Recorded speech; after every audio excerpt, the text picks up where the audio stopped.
You know, you mentioned sales reps.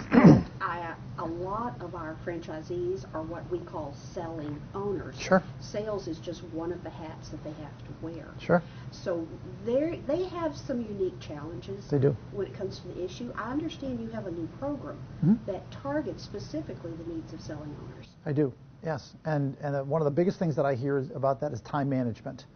A lot of people get into printing without a sales background. What's very unique about selling in this day and age is that it demands sales skills. And so these people who come from accounting and engineering, who are just, they love the ebb and flow of the mechanics of the job, have got to acquire the skill set to learn how to sell, which means they've got to find the time first and foremost. And there's always something else going on. There's always somebody who's out. There's always somebody who demands their attention. There's always something else to do. And then they roll their wrist and they say, oh, it's 5 o'clock. I'll do it tomorrow. A big part of it is just preparation. We're going to talk a lot about time management this weekend. I'm a big believer in preparation and prioritizing and closing the door and changing your voicemail message to something that says, today is Friday, the 14th of November. I'm going to be on the phone till 10 o'clock this morning, after which I'll be returning phone calls. Client that hears that isn't going to freak. They're not going to call somebody else. They're going to say, oh, I can wait till 10.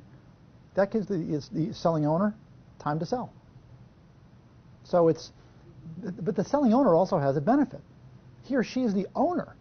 Now you're selling from a position of strength. You're saying, I'm the owner of this business. I can control what's going on, and I'm a businessman too, and I understand your business. I understand what it's like to be in business for yourself. So there's that commonality. It's a card that they're not playing, and they need to. I understand, and by the way, we've thoroughly enjoyed your weekly sales tips. Oh, I good. subscribe, and I know a lot of our franchisees do too. Well, they're free, Kathy, but you get what you pay for. So, I believe you've developed some new audio sales tips.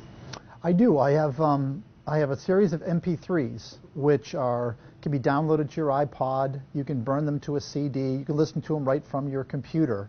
And they're part of the offerings that we've got. We have a DVD that we sell on sales and printing profitably, and various training programs, including the Selling Owner program. I own sellingowner.com. I haven't built the website yet. You know, my spare time. The father of 3 teenage girls now, Kathy. So, see the grace. Well, and I'm sure we'll learn more about that this weekend, too. Yes. Any final thoughts before we go into this seminar weekend? Anything in particular you want to convey to our franchisees who weren't able to attend this weekend? This is an interesting time of year. Right around now, the middle of November through the end of the year, companies, our customers, are sitting down saying, what's coming up in 2009? What's going to happen in 2009? They're in planning meetings. They're in those types of meetings where they're thinking ahead. Now's the time to go and approach a group like that and say, let me help you to plan for 2009. I've got some capabilities that you ought to know about. Talk to them about pearls. Talk to them about variable data. Talk to them about targeting and market, large format graphics, and just say, let me show you everything that I can do. So that when you're in that planning meeting, you can think, gee, that quick copy printing company, they're the ones that were talking to me about improving my point of sale, or whatever their deal is. But you got to throw the ideas out there. What's needed moving forward is to be resourceful, sell ideas, sell concepts, sell problem solving. The best selling motto ever is the one that I started with right out of college, which was a company that told me to solve the problem, earn the order. It's that kind of thinking that produces loyal customers, profitable business.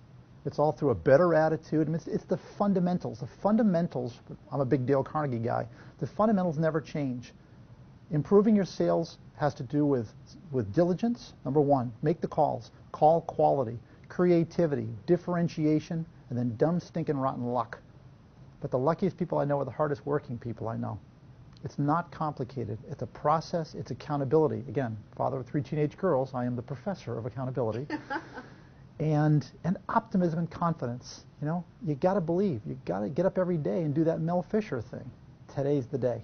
Every day. Today's the day. And it's a self-fulfilling prophecy.